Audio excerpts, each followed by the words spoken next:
ഒരു നിമിഷം ഈ ചിത്രത്തിലേക്കൊന്ന് ശ്രദ്ധിച്ചു നോക്കൂ. വാക്കുകൾക്കും ചിന്തകൾക്കും മുൻപ് എന്താണ് നിങ്ങൾക്ക് അനുഭവപ്പെടുന്നത്? ഇവിടെ ഒരു ഒറ്റ മുഖമാണെങ്കിലും അതിലൊരു പ്രപഞ്ചം മുഴുവൻ ഒതുക്കിയിട്ടുണ്ട്, അല്ലേ? ഇതൊരു വെറുമൊരു ചിത്രമല്ല. ഒരുപക്ഷേ നമ്മളെല്ലാവരും ഉള്ളിന്റെ ഉള്ളിൽ ഉത്തരം തേടിക്കൊണ്ടിരിക്കുന്ന ചില വലിയ ചോദ്യങ്ങളുടെ തുടക്കം ഇവിടെയായിരിക്കാം. നമ്മുടെ ആഴങ്ങളിലേക്ക് തുറക്കുന്ന ഒരു വാതിൽ. നമുക്കീ മുഖത്തെ ഒന്ന് അടുത്തറിയാൻ ശ്രമിക്കാം. ഇതിന് രണ്ട് ഭാവങ്ങളുണ്ട്. ഒരു പാതി നോക്കൂ, ആഴമുള്ളൊരു കടൽ പോലെ ശാന്തമാണ്. ചുണ്ടിലൊരു നേർത്ത പുഞ്ചിരി മാത്രം. കണ്ണുകളിൽ പ്രപഞ്ചത്തിന്റെ മുഴുവൻ രഹസ്യങ്ങളും ഒളിപ്പിച്ചുവെച്ചതുപോലെ. അതാണ് ശിവൻ.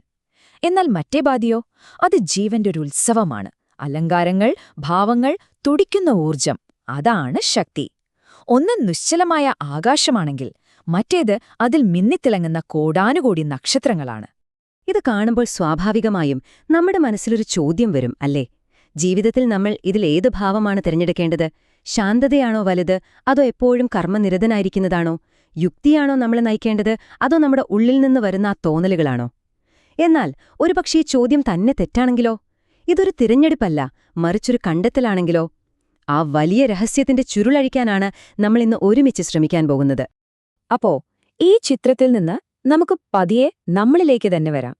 കാരണം ഈ കാണുന്ന ലോകം, ഈ രണ്ട് ഭാവങ്ങൾ, അത് മറ്റെവിടെയുമല്ല, നമ്മുടെ ഓരോരുത്തരുടെയും ഉള്ളിലുണ്ട്. ഇത് പുരാണത്തിലെ മാത്രമൊരു കഥയല്ല, ഇത് നമ്മുടെയെല്ലാം ജീവിതത്തിന്റെ കഥയാണ്. നിങ്ങൾക്കെപ്പോഴെങ്കിലും അങ്ങനെ തോന്നിയിട്ടുണ്ടോ? ഒരു ദിവസം രാവിലെ വളരെ ശാന്തമായി ഒരു കോഫി കുടിച്ചിരിക്കുമ്പോൾ ഉള്ളിൽ നിന്നൊരു ശബ്ദം പറയും, മതി, എഴുന്നേൽക്ക്, ഒരുപാട് പണികൾ തീർക്കാനുണ്ട്. അല്ലെങ്കിൽ ഒരു വലിയ തീരുമാനം എടുക്കാൻ നേരം നമ്മുടെ ബുദ്ധിയും കണക്കുകൂട്ടലുകളുമെല്ലാം ഒരു വശത്തേക്ക് വിരൽ ചൂണ്ടും.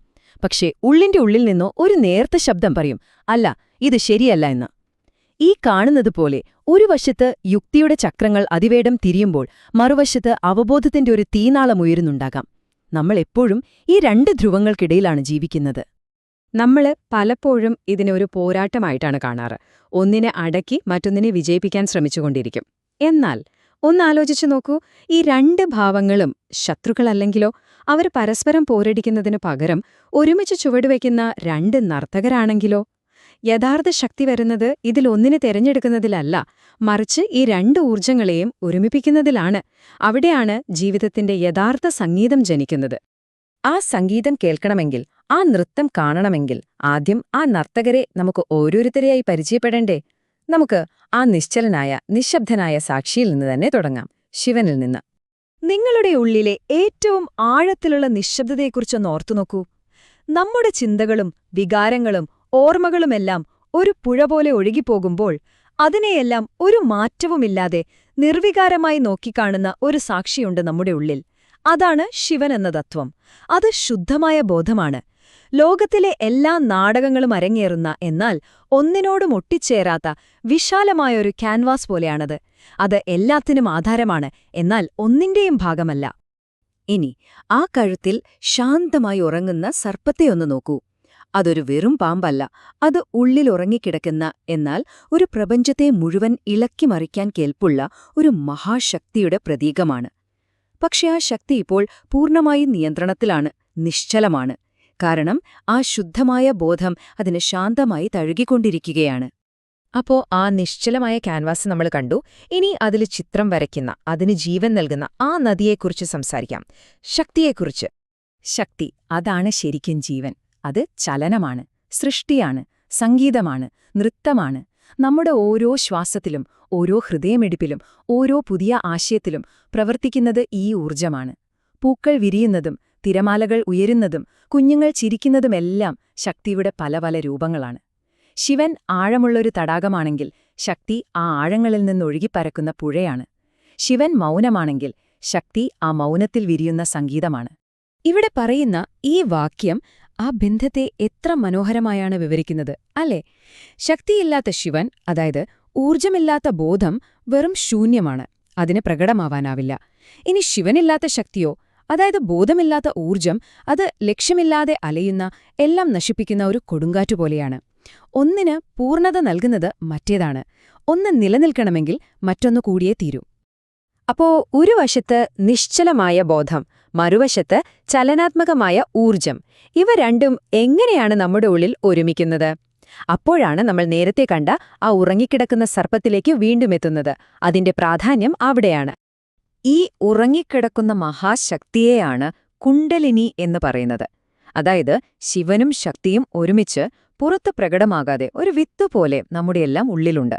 ഒരുപക്ഷെ നമ്മൾ അറിയാതെ തന്നെ ഈ മഹാശക്തി അതിന്റെ സമയം കാത്ത് അവിടെ ഉറങ്ങിക്കിടക്കുന്നുണ്ട്. അപ്പോൾ എപ്പോഴാണ് ഈ ശക്തി ഉണരുക എന്നറിയാമോ? എപ്പോഴാണോ നമ്മുടെ ഉള്ളിലെ ഈ ശിവനും ശക്തിയും, അതായത് ബോധവും ഊർജവും തമ്മിലുള്ള പോരാട്ടം നിർത്തുന്നത്? എപ്പോഴാണോ അവർ പരസ്പരം അംഗീകരിച്ച് ഒരുമിച്ച് നൃത്തം ചെയ്യാൻ തുടങ്ങുന്നത്? അപ്പോൾ. ഇതൊരു വലിയ പൊട്ടിത്തെറിയോ അക്രമാസക്തമായോ ഒന്നുമല്ല, മറിച്ച് ഉള്ളിലെ ആ യോജിപ്പിന്റെയും സന്തുലിതാവസ്ഥയുടെയും സ്വാഭാവികമായ ഒരു വിരിയലാണ്. ശരി, അപ്പോൾ ഈ ശക്തി ഉണർന്നു, ആ നൃത്തം തുടങ്ങി. എന്നിട്ടും എങ്ങോട്ടാണ് ഈ യാത്ര? എന്താണിതിന്റെ ലക്ഷ്യം? അതാണ് ഏറ്റവും മനോഹരമായ ഭാഗം.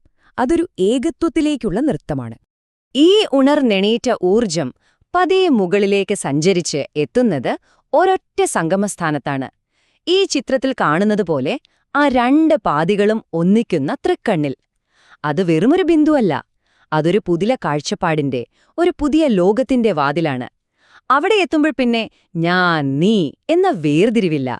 അവിടെ ശരിയും തെറ്റുമില്ല. അവിടെ നിശ്ചലതയും ചലനവും രണ്ടല്ല, ഒരേ നാണയത്തിന്റെ ഇരുവശങ്ങളാണെന്ന് നമ്മൾ തിരിച്ചറിയുന്നു.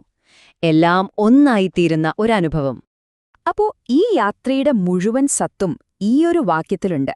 ജീവിതം എന്നത് നമ്മുടെ യുക്തിയെ വികാരങ്ങൾക്ക് മുകളിലോ നമ്മുടെ കർമ്മത്തെ ധ്യാനത്തിനു മുകളിലോ വിജയിപ്പിക്കാനുള്ള ഒരു മത്സരമേ അല്ല, മറിച്ച് ആ രണ്ട് ഭാഗങ്ങൾക്കും ഒന്നിക്കാനും നൃത്തം ചെയ്യാനും സ്നേഹിക്കാനും കഴിയുന്ന ഒരു വിശുദ്ധ ഇടമായി നമ്മൾ സ്വയം മാറുന്ന പ്രക്രിയയാണ്.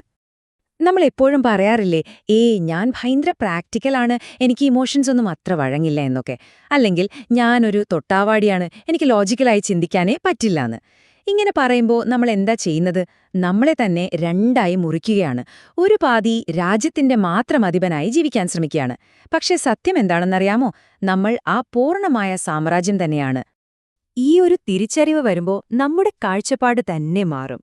എപ്പോഴും ഒരു പോരാട്ടത്തിലായിരുന്ന നമ്മുടെ ജീവിതം ശാന്തമായി ഒഴുകുന്ന ഒരു പുഴ പോലെയാകും. ഉള്ളിലിരുന്ന് എപ്പോഴും നമ്മളെ തന്നെ കുറ്റം പറയുന്ന ആ ശബ്ദം മാറി എല്ലാത്തിനെയും സ്നേഹത്തോടെയും അനുകമ്പയോടെയും നോക്കിക്കാണുന്ന ഒരു സാക്ഷിയായി നമ്മൾ മാറും.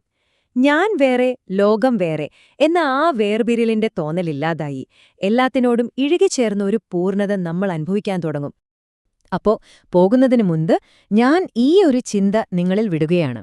നിങ്ങളുടെ ഉള്ളിലെ ഈ വൈരുദ്ധ്യങ്ങളെ, ഈ രണ്ട് ഭാവങ്ങളെ ഒരു യുദ്ധക്കളമായി കാണുന്നതിനു പകരം അതിനെ മനോഹരമായ ഒരു നൃത്തമായി കാണാൻ നിങ്ങൾ തയ്യാറാണോ? ആ നൃത്തത്തിൽ പങ്കുചേരാൻ, ആ സംഗീതം കേൾക്കാൻ നിങ്ങൾ നിങ്ങളെ തന്നെ അനുവദിച്ചാൽ നിങ്ങളുടെ ജീവിതത്തിൽ എന്തു മാറ്റമായിരിക്കും സംഭവിക്കുക? ഇതിനെക്കുറിച്ചൊന്ന് ചിന്തിച്ചു നോക്കൂ.